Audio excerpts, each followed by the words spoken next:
प्रत्येक आंबा बागायतदारांच्या ज्या संघटना आहेत त्यांच्या संपर्कात आहे. जिल्ह्याचा पालकमंत्री म्हणून 20 तारखेला त्या संबंधित आदरणीय मुख्यमंत्र्यांच्या आदेशानुसार आमची बैठकी ठरलेली आहे. शेवटी आम्हाला मदत ही तुटपुंज आम्ही मिळवून देणार नाही. पंचनामे झालेले आहेत.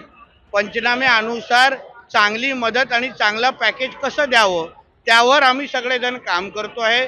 त्यावर आमचा आंबा बागायतदारांबरोबर आमचा संवाद आहे.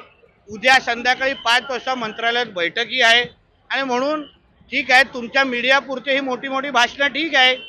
तुम्ही अशी मोठी भाषणं केली नाही तर तुमची त्याच्या बातम्या चालवणार का? नाही चालवणार.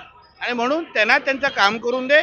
मी माझं पालकमंत्री म्हणून माझं काम करणार आहे आणि आमच्या आंबा उत्पादकांसाठी, कारण का आमचं कोकणाचं सिंधुदुर्गाचं अर्थकारण हे आंबा, काजू, मासेमारी ह्याचवर चालतं, पर्यटन ह्याच्यावरच चालतं.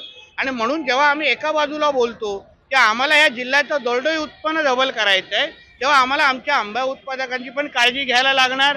आम्हाला आमच्या काजूचा पण दर वाढवायला लागणार आणि त्या दृष्टिकोनातून सरकार म्हणून आम्ही पहिल्या दिवसापासून सगळ्यांच्या संपर्कात आहोत. मी प्रत्येकाशी बोलतोय, प्रत्येकजण माझ्याशी बोलतोय.